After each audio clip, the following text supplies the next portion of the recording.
മലപ്പുറം വീണ്ടും ലോകത്തിന് അത്ഭുതങ്ങളുടെ മാതൃക കാട്ടിത്തരികയാണ്.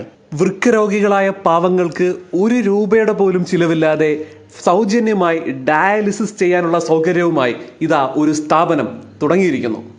പിന്തിരിപ്പന്മാരായ രാഷ്ട്രീയ നേതാക്കന്മാരുടെ എതിർപ്പിനെ അവഗണിച്ചുകൊണ്ട്, പണവും സ്വാധീനമുള്ള സ്വകാര്യ ആശുപത്രി മാഫിയകളുടെ എതിർപ്പിനെ അവഗണിച്ചുകൊണ്ട് ഇതാ മലപ്പുറം ജില്ലയിലെ കാടാമ്പുഴ ക്ഷേത്രത്തിലെ ദേവസ്വം ബോർഡ് പാവപ്പെട്ട രോഗികൾക്കായി ഒരു മൾട്ടി സ്പെഷ്യാലിറ്റി ഡയാലിസിസ് സെന്റർ തുടങ്ങിയിരിക്കുന്നു.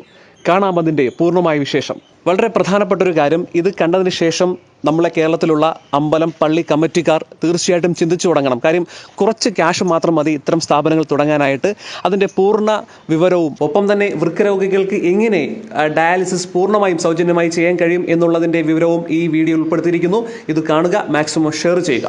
നമുക്കറിയാം, നമ്മുടെ നാട്ടിലൊക്കെ ഇഷ്ടംപോലെ വരുമാനമുള്ള അമ്പലങ്ങളും പള്ളികളും ഒക്കെയുണ്ട്. കോടികൾ വരുമാനമുള്ള പള്ളികളും അമ്പലങ്ങളും ഒക്കെ ഉണ്ട്. പക്ഷേ 10ന്റെ പൈസ എടുത്ത് ജനത്തിന് ഉപകാരപ്പെടുന്ന, രോഗികൾക്ക് ഉപകാരപ്പെടുന്ന, പാവപ്പെട്ടവർക്ക് ഉപകാരപ്പെടുന്ന ഒരു കാര്യം ചെയ്യില്ല. അവർക്ക് ദൈവത്തിൻ്റെ പേരിൽ പണം ഡിപ്പോസിറ്റ് ചെയ്ത് അല്ലെങ്കിൽ മറ്റു രീതിയിൽ കമ്മിറ്റി ആളുകൾ തന്നെ ആ പണം ഇട്ട് ബിസിനസ് ചെയ്ത് പണം ഉണ്ടാക്കുന്ന ഒരു സാഹചര്യമാണ് നിലവിലുള്ളത്. പക്ഷേ ഈ സ്ഥാപനം, ഈ ഒരു ചാരിറ്റബിൾ ട്രസ്റ്റ്, അതായത് കാടാമ്പുഴ ദേവീക്ഷേത്രത്തിലെ ചാരിറ്റബിൾ ട്രസ്റ്റ് ലോകത്തിന് തന്നെ മാതൃകയാകുന്ന ഒരു കാര്യം ചെയ്തിരിക്കുകയാണ്. ഈ നാട്ടിലുള്ള ആയിരക്കണക്കിന് ഡയാലിസിസ് പേഷ്യൻറ്റിന് ഏറെ ഉപകാരപ്പെടുന്ന ഒരു സ്ഥാപനത്തിന് മുന്നിലാണ് നമ്മളുള്ളത്. 10 പൈസയുടെ ചിലവില്ലാതെ ഇവിടെ ഡയാലിസിസ് ചെയ്യാൻ കഴിയും. അതായത് നമുക്കറിയാം, നമ്മുടെ നാട്ടിലിപ്പോൾ ഡയാലിസിസ് പേഷ്യൻ്റ് കൂടി വരുന്ന സാഹചര്യം. ഓരോ ആശുപത്രികളിൽ പോയി പണമില്ലാത്തതിൻ്റെ പേരിൽ അവിടെ ദുഃഖിച്ചിരിക്കുന്ന, കരഞ്ഞു തീർക്കുന്ന, വേദനിക്കുന്ന ഒരുപാട് ആളുകൾ നമുക്കിടയിലുണ്ട്, ഒരുപാട് പേഷ്യൻസ് നമുക്കിടയിലുണ്ട്. പക്ഷേ അവരെ ഒന്നും സഹായിക്കാൻ ഒരു പള്ളിക്കാരും ഒരു അമ്പല കമ്മിറ്റിക്കാരും തയ്യാറാവുന്നില്ല. അങ്ങനെയുള്ള സാഹചര്യത്തിലാണ് ഈ കാണുന്ന ഈ സ്ഥാപനം ഇത്രയും നല്ല രീതിയിൽ ചെയ്ത് ഒരു സ്ഥാപനം തുടങ്ങിയിരിക്കുന്നത്. അതിന്റെ പ്രവർത്തനങ്ങൾ നടന്നുകൊണ്ടിരിക്കുന്നു. നമുക്ക് അറിയാം അതിന്റെ കൂടുതൽ വിശേഷങ്ങൾ. നമസ്കാരം. ആദ്യം തന്നെ അഭിനന്ദനങ്ങൾ. ഒരുപാട് രോഗികൾക്ക് ആശ്വാസമേകുന്ന അങ്ങനെ ഒരു സ്ഥാപനം തുടങ്ങിയതിൽ, മാതൃക കാട്ടിയതിൽ അഭിനന്ദനങ്ങൾ. എന്താണ് സാറിന്റെ പേര്? അജയ്കുമാർ. എന്താണ് ഡെസിഗ്നേഷൻ? ഞാൻ കാടാമ്പുഴ ദേവസ്ഥത്തിലെ എക്സിക്യൂട്ടീവ് ഓഫീസറാണ്. മലബാർ ദേവസ്വം ബോർഡിലെ അസിസ്റ്റന്റ് കമ്മീഷണറാണ്. അത് ശരി. എന്താണ് ഈ സ്ഥാപനത്തിന് പിന്നിൽ? താങ്കളാണെന്ന് അറിഞ്ഞു. എല്ലാം ഓൾ ഇൻ ഓൾ. എന്താ സംഭവം? ഇവിടെ 1987 മുതലൊരു ധർമാശുപത്രി പ്രവർത്തിക്കുന്നു കാടാമ്പുഴയിൽ. ഒരു ഡോക്ടറും ഒരു ഫാർമസിസ്റ്റും നഴ്സിംഗ് അസിസ്റ്റൻ്റ് അവിടെ സ്ഥിരമായിട്ടുണ്ട്.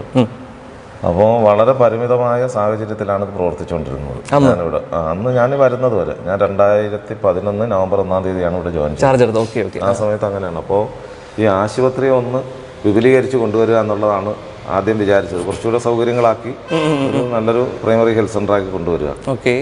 അങ്ങനെ അതിൻ്റെ ആലോചനാ ഘട്ടത്തിൽ ഇവിടുത്തെ പാരമ്പര്യ ട്രസ്റ്റിയുണ്ട്. പാരമ്പര്യ ട്രസ്റ്റിയാണ് ഈ അമ്പലത്തിലുള്ളത്.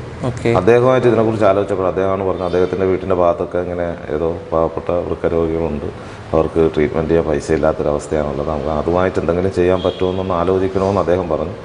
ആ ആലോചന മലബാർ ദേവസ്വം ബോർഡ് കമ്മീഷൻ പ്രസിഡന്റുമായിട്ടൊക്കെ പങ്കുവച്ചു.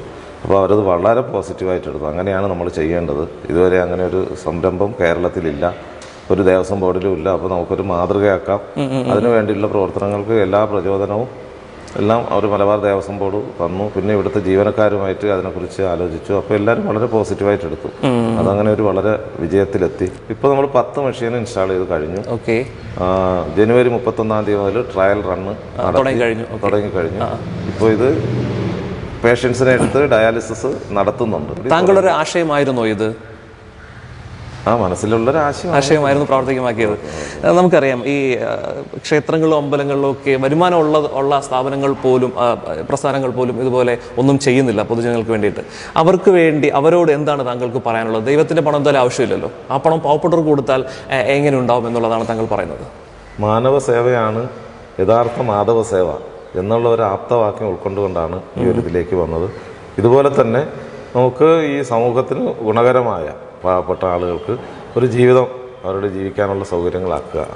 അതാണ് ശരിക്കും ഫസ്റ്റ് ചെയ്യേണ്ട. അതാണല്ലേ, പാവപ്പെട്ടവരെ സഹായിക്കുക.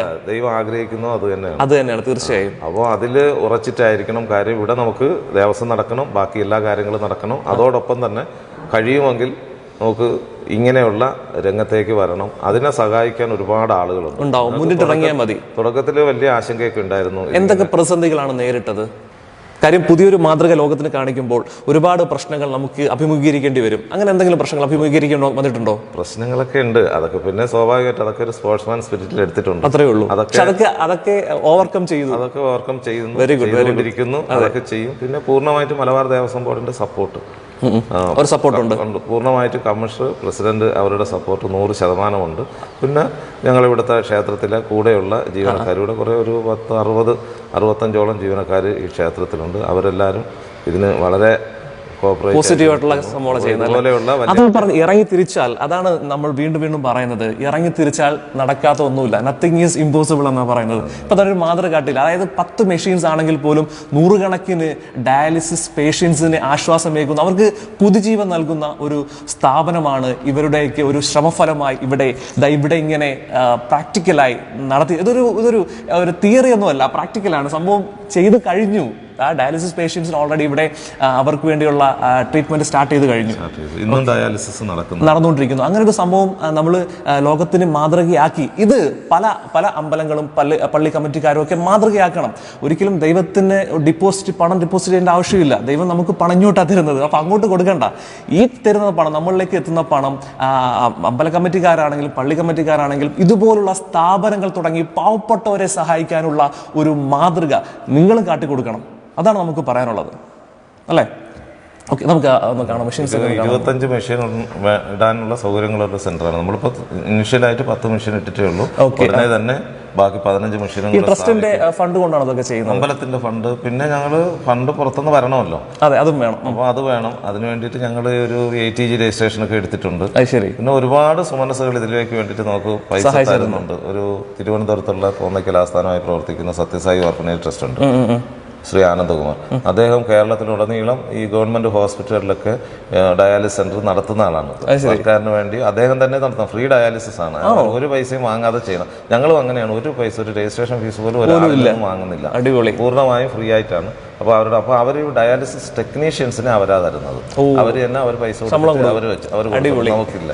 പിന്നെ അതുപോലെ ഈ കല്യാൺ ജ്വല്ലേഴ്സ് അവർ ഇതിന്റെ മെഷീൻസ് ഒക്കെ വാങ്ങിക്കും. ഒരു 10 ലക്ഷം രൂപ തന്നിട്ടുണ്ട്.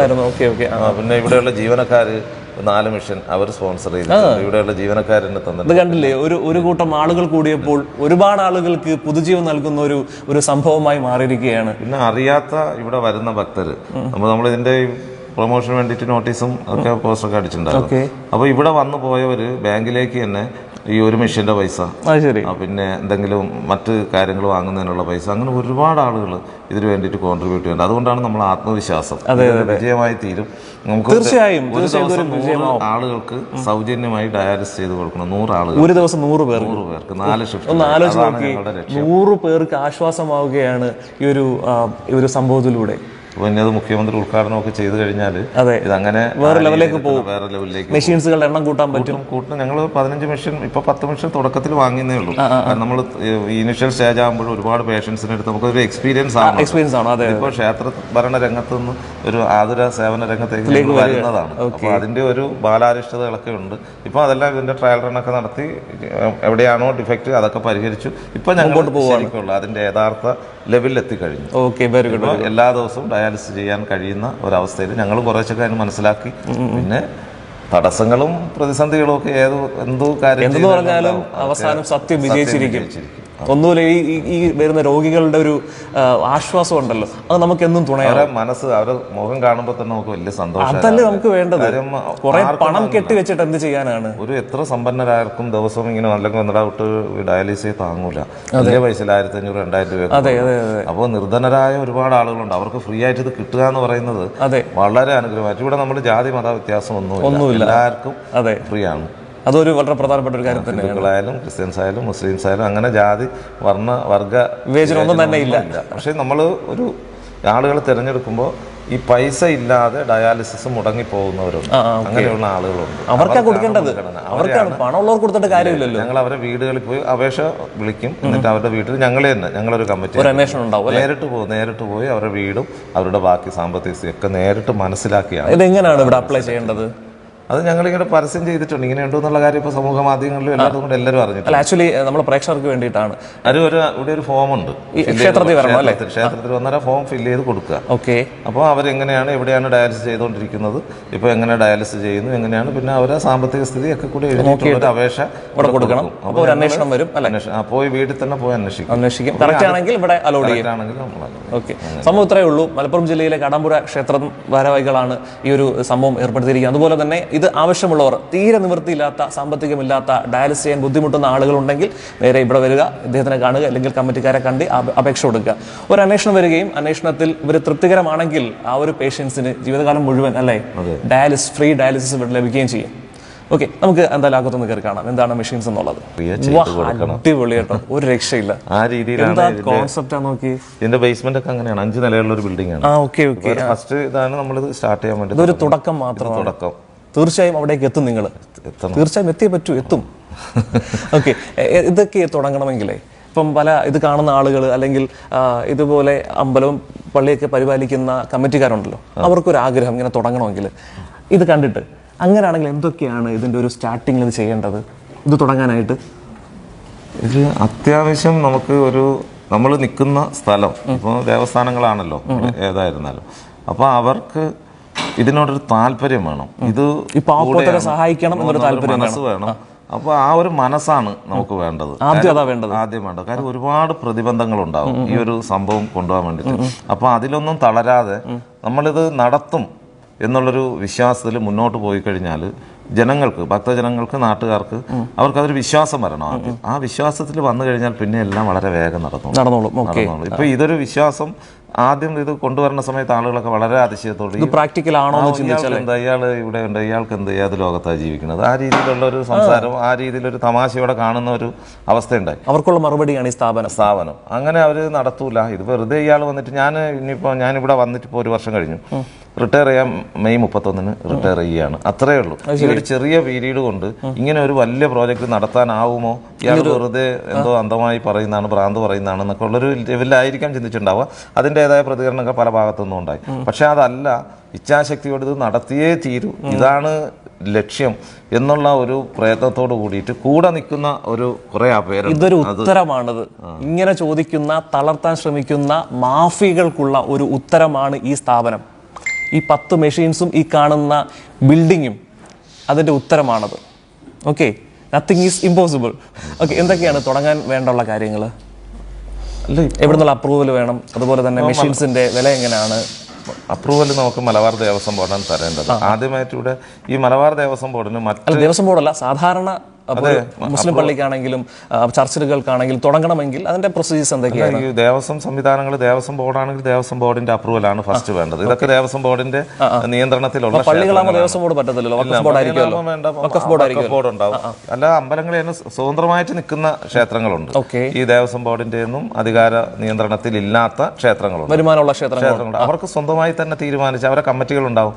ആ കമ്മിറ്റിയിൽ തീരുമാനങ്ങൾ എടുത്ത് നടത്താം. അവർക്ക് ഏറ്റവും എളുപ്പമാണ്. അതെ, പെർമിഷൻ വലുതായിട്ട് എടുക്കേണ്ട ആവശ്യം. ക്ഷേത്രത്തിന് ഞങ്ങളെക്കാളും വളരെ എളുപ്പമാണ്. ഞങ്ങൾക്ക് ഗുരുവായൂർ ക്ഷേത്രത്തിന് ഒരൊറ്റ ദേവസ്വം ബോർഡാണ്, ഗുരുവായൂർ ദേവസ്വം ബോർഡ്. അവർക്ക് തന്നെ തീരുമാനം എടുത്താൽ മതി. അവിടെ നിലവിൽ എന്തെങ്കിലും സ്ഥാപനം ഉണ്ടോ? ഇപ്പൊ ഇതുപോലൊരു ഡയാലിസിസ് സെന്റർ അവർ റൺ ചെയ്യുന്നുണ്ട്, പക്ഷെ അത് ദേവസ്ഥത്തിന്റെ പൂർണ്ണ നിയന്ത്രണത്തിലല്ല. നമ്മളിവിടെ സഹകരിക്കുന്ന, ഞാൻ നേരത്തെ പറഞ്ഞല്ലോ, സത്യസായി ഓർഫനേജ് ട്രസ്റ്റ്, അവര് ദേവസ്ഥത്തിന് വേണ്ടിയിട്ട്. ഗുരുവായൂർ ദേവസ്വം ബോർഡൊക്കെ വിചാരിച്ചാല് ഇതിനെക്കാട്ടി ഒരു 10 ഇരട്ടി ഹോസ്പിറ്റൽ ഉണ്ടാക്കി ആയിരക്കണക്കിന് രോഗികൾക്ക് ആശ്വാസം വേഗം കഴിയും. ചെയ്യുന്നുണ്ടെന്ന് കേൾക്കുന്നത് ഞങ്ങൾ അതൊന്നും വലുതായിട്ട് അവർ ചെയ്യുന്നത്. അവർക്ക് അത്രയ്ക്കുള്ള സാമ്പത്തിക ശേഷി, താരതമ്യേന സാമ്പത്തിക ശേഷി കുറഞ്ഞ മലബാർ ദേവസ്വം ബോർഡിലെ ഏറ്റവും സാമ്പത്തിക ശേഷിയുള്ള ക്ഷേത്രമാണ് കാടാമ്പുഴ. ആ ഒരു ആഗ്രഹത്തിലാണ് ഞാനിവിടെ വരാൻ ആഗ്രഹിച്ചതും. അതുകൊണ്ട് തന്നെയാണ് 28 വർഷം സർവീസ് ഉണ്ട്. ഈ സർവീസിൽ ഞങ്ങളെ സീനിയർ ആയിട്ടുള്ള ഉദ്യോഗസ്ഥർക്ക് ഇവിടെ വരാൻ പറ്റുള്ളൂ ഡെപ്യൂട്ടേഷനിൽ. ഞാൻ സീനിയർ ആയ കാലം മുതൽ ഇവിടെ വരണമെന്ന്. പക്ഷേ ഭഗവതി അവസാന സമയത്താണ് എനിക്കൊരു അവസരം തന്നത്. എങ്കിലും അതുകൊണ്ടാണ് വളരെ ഫാസ്റ്റായിട്ട് ഈ കാര്യങ്ങൾ കൊണ്ടുവേണ്ടി വന്നത്. കാര്യം ഒരു 4-5 വർഷം ഉണ്ടെങ്കിൽ നമ്മളെ സ്വപ്നം 5 നിലയുള്ള സൂപ്പർ സ്പെഷ്യാലിറ്റി ഹോസ്പിറ്റൽ ചെയ്യാൻ പറ്റും. ഇതൊരു ഷോർട്ട് പീരീഡിൽ ചെയ്തെന്ന് പറഞ്ഞാൽ വിശ്വസിക്കാൻ പറ്റുന്നില്ല. കേട്ടോ, അവിശ്വസനീയമാണ്. പക്ഷെ ഇനി എനിക്ക് ശേഷം വരാനുള്ളവർ ഇതേ ഊർജ്ജത്തോടെ, അതാണ് എനിക്ക് പറയാനുള്ളത്. എനിക്ക് ശേഷം വരാനുള്ള ഒരു കാര്യം വളരെ പ്രധാനപ്പെട്ട ഒരു പോയിന്റ് ആണ്. പറയൂ, എന്താണ് പറയുന്നത്? എനിക്ക് ശേഷം ഇനി ഞാനിരിക്കുന്ന കസേരയിലേക്ക് വരുന്ന ഈ മാർച്ച് 31 എന്റെ ഇവിടുത്തെ പീരീഡ് കഴിയാണ്. മാർച്ച് 30 ആകുമ്പോൾ ഞാൻ എന്റെ പേരന്റ് ഡിപ്പാർട്ട്മെന്റിലേക്ക് തിരിച്ചു പോകും. മെയ് 31 റിട്ടയർ ചെയ്യും. അപ്പോൾ ഈ മാർച്ച് 31 കഴിഞ്ഞാൽ ഇവിടെ വരുന്ന ഉദ്യോഗസ്ഥർ, ഇതുപോലെ എക്സിക്യൂട്ടീവ്സായിട്ട് വരുന്ന ആള് ഇതേ ഊർജ്ജം ഉൾക്കൊണ്ട് ഇതിന്റെ ആ ലെവലിൽ കൊണ്ടെത്തിക്കണം, ഒരു മൾട്ടി സ്പെഷ്യാലിറ്റി ഹോസ്പിറ്റൽ ലെവലിൽ കൊണ്ടെത്തിക്കണം. തീർച്ചയായും നടക്കും. അതിന് വേണ്ടിയിട്ട് കൈകോർത്ത് സഹായിക്കാൻ അങ്ങനെ വരുന്ന ഒരുപാട് ആളുകൾ. അതായത് അങ്ങനെ വരുന്ന ഒരു വളരെ മെയിനായിട്ട് ഇദ്ദേഹം ഇരിക്കുന്ന കസേരയിലേക്ക് ഇരിക്കാൻ വരുന്ന ഒരു ശ്രദ്ധിക്കേണ്ട ഒരു കാര്യം, ഒരുപാട് മാഫിയകൾ, പ്രൈവറ്റ് ഹോസ്പിറ്റലുകൾ ഒക്കെ പ്രതിസന്ധികളുമായി നമ്മളുടെ മുന്നിലേക്ക് മതിലുകൾ കെട്ടിത്തരും. ആ മതിലുകൾ പൊളിച്ചു കൊണ്ടുവേണം മുമ്പോട്ട് പോകാൻ. തളരരുത്, അല്ലേ? അതാണ് പറയാനുള്ളത്. പിന്നെ ഇപ്പൊ ഞങ്ങൾക്ക് ഇതില് നമുക്ക് ദേവസ്വമായിട്ട് നമുക്ക് മെഡിക്കൽ ഒരു ചെറിയൊരു ഹോസ്പിറ്റലല്ലേ ഇവിടെ ഉള്ളൂ, അത് വലുതാവും. പിന്നെ ഇപ്പൊ നമുക്കിതിൽ മെഡിക്കൽ സപ്പോർട്ട് തരുന്നത് കോട്ടക്കൽ ആസ്റ്റർ മിംസ് ആണ്. ആസ്റ്ററാണോ മെഡിക്കൽ സപ്പോർട്ട്? അടിപൊളി. ആസ്റ്റർ മിംസ് പോലെയുള്ള നല്ല ആശുപത്രികൾ, അവർക്ക് ആസ്റ്റർ മിംസ് നമുക്കറിയാം ഒരുപാട് ചാറ്റ് ചെയ്യുന്ന ആശുപത്രിയാണ്. അവരാണ് ഞങ്ങൾക്ക് അതെ, ഇവിടെ പോലും ഒരു മെഡിക്കൽ സപ്പോർട്ട് അവർ കൊടുക്കുന്നുണ്ട്. വെരി ഗുഡ്, നല്ല കാര്യം. അതെ അതെ, ഓക്കെ. ബാക്കിയുള്ള കാര്യങ്ങൾ എന്തൊക്കെയാണ്? മെഷീൻസിന്റെ വിലയൊക്കെ എങ്ങനെയാണ് വരുന്നത്? നമുക്ക് മെഷീൻസ് ഇതിപ്പോ ഞങ്ങൾ ഫ്രസേനിയസിന്റെ മെഷീനാണ് ഇവിടെ ഉപയോഗിച്ചിട്ടുള്ളത്. ലേറ്റസ്റ്റ് ടെക്നോളജി ആണ്. ലേറ്റസ്റ്റ് ടെക്നോളജി എന്ന് വെച്ചാൽ ഈ ഫ്രണ്ട്ലി മെഷീനാണ്. ഏറ്റവും കൈകാര്യം ടെക്നീഷ്യൻസിനെ കൈകാര്യം യൂസർ ഫ്രണ്ട്ലി മെഷീനാണ്. ഏറ്റവും ഇന്ന് ലോകത്ത് ഉള്ളതിൽ വെച്ച് ഏറ്റവും യൂസർ ഫ്രണ്ട്ലി ആയിട്ടുള്ള മെഷീനാണിത്. 6,30,000 ഒരു മെഷീൻസിന്റെ വില. അപ്പോൾ അങ്ങനെ 10 മെഷീൻസ്, ഈ 10 മെഷീനും ഈ ബാങ്കുകൾ, ഇങ്ങനെയുള്ള സുമനസ്സലായ ആൾക്കാർ, പിന്നെ ഇവിടുത്തെ ജീവനക്കാർ ഡൊണേറ്റ് 10 മെഷീനും നമ്മൾ ദേവസ്വം ഫണ്ടല്ല, ഇതുപോലെയുള്ള ആളുകളെ സഹായത്തോടുകൂടി ഞാൻ ഇനി ഒരു 15 മെഷീനും തരാമെന്ന് പറയുന്നുണ്ട്. നമുക്ക് ഈ ഇവിടെ ഉടനെ കിട്ടും. ശോഭ ലിമിറ്റഡ് എന്ന് പറഞ്ഞ അറിയില്ലേ അവര്? അപ്പൊ അവര് 25 മെഷീന്റെയും പൈസ അവർ തരാമെന്ന് സമ്മതിച്ചിട്ടുണ്ട്. പക്ഷെ അതിന്റെ ചെറിയൊരു കാര്യം, അദ്ദേഹം ഫോറിൻ സിറ്റിസൺ അങ്ങനെയാണ്. അവർക്ക് ഫണ്ട് വരണമെങ്കിൽ FCRA രജിസ്ട്രേഷൻ വേണം. അപ്പൊ അതിന് വേണ്ടിയിട്ട് ഞങ്ങൾ ക്ഷേത്രത്തിൽ തന്നെ ഒതുങ്ങിയിട്ട് ഒരു ചെറിയ ട്രസ്റ്റ് രൂപീകരിച്ചിട്ടുണ്ട്. അതിൽ ATG രജിസ്ട്രേഷൻ എടുത്തു. അപ്പോൾ ഇൻകം ടാക്സിന്റെ എക്സംഷൻ കിട്ടുമല്ലോ ഇത് തരുന്നവർക്ക്. അപ്പോൾ FCRA രജിസ്ട്രേഷൻ കൊടുത്തിട്ടുണ്ട്. അത് കൂടെ കിട്ടിക്കഴിഞ്ഞാൽ ഇപ്പൊ 25 മെഷീനും ഇവിടെ വരും. 25 മെഷീൻ. പിന്നെ അതിന്റെ ക്ലീനിങ് സ്റ്റാഫിനെയൊക്കെ അവർ സ്പോൺസർ ചെയ്തു. ഇവിടുത്തെ ഹൗസ് കീപ്പിംഗ് വലിയൊരു നല്ല കാര്യം. ഹൗസ് കീപ്പിംഗ് ആണ് മെയിൻ ആയിട്ടുള്ളത്. അങ്ങനെ ക്ലീൻ ആയിട്ട് പോകണം. അപ്പൊ അവർ റിക്രൂട്ട് ചെയ്ത സ്റ്റാഫാണ് അതിന് വേണ്ടിയിട്ട് ഇവിടെ തന്നിട്ടുണ്ട്. ഇപ്പൊ നമ്മൾ തൽക്കാലം കൊടുക്കുന്നു. അവർ ഈ FCRA രജിസ്ട്രേഷൻ കിട്ടിയാൽ അത് ആ പൈസ മുഴുവനും നമുക്ക് തരും. 1,75,00,000 രൂപ അവർ മാറ്റി വെച്ചിട്ടുണ്ട്. അത് ശരി, പോരെ? ഇതുപോലെ ഒന്ന് തുടങ്ങി കൊടുത്താൽ, ഇതുപോലുള്ള ശോഭയെ പോലുള്ള അല്ലെ ഒരുപാട് ആളുകളുടെ സുമനസ്സുകളുടെ സഹായങ്ങൾ ഇങ്ങനെ ഒഴുകി വന്നുകൊണ്ടിരിക്കും. ഒന്ന് സ്ട്രോങ് ആയിട്ട് നമ്മൾ നിന്ന് കൊടുത്താൽ മാത്രം മതി. ഇത് നടക്കുന്നു എന്നുള്ളൊരു വിശ്വാസം, ഇത് നടത്തും. ഇപ്പോൾ ഒരു വിശ്വാസമുള്ള ഒരു ഭരണ സംവിധാനത്തിന്റെ കയ്യിൽ ഇതെത്തിയാൽ അവരിത് നടത്തിക്കോളും എന്നുള്ള തോന്നല് സമൂഹത്തിന് വന്നാൽ അവർ തന്നെ ആയിക്കോളും. അതാണ് നമ്മളെ അനുഭവം. എന്ന് വെച്ചാൽ നമ്മളെ ഇതിന്റെ അക്കൗണ്ടിലേക്ക് ഒരുപാട് ആളുകൾ, അറിയുന്നതും അറിയാത്ത ആളുകൾ പൈസ അയക്കുന്നുണ്ട്. സുതാര്യമാണെങ്കിൽ എല്ലാം നല്ലപോലെ മുമ്പോട്ട് പോകും. തീർച്ചയായും അത്രേ ഉള്ളൂ. പിന്നെ ഇതിനെ ഒരു പ്രതിബന്ധത്തിലും തളരാതെ മുന്നോട്ട് പോകാനുള്ള ഒരു മനസ്സ് അതാണ് വേണ്ടത്. ഒരുപാട് ആളുകൾ തളർത്താനും വെട്ടിവീഴ്ത്താനും ശ്രമിക്കും. അതെല്ലാം അവഗണിച്ച് അതിനെല്ലാം തരണം ചെയ്ത് മുന്നോട്ട് പോകാനുള്ളൊരു മനസ്സ് വേണം.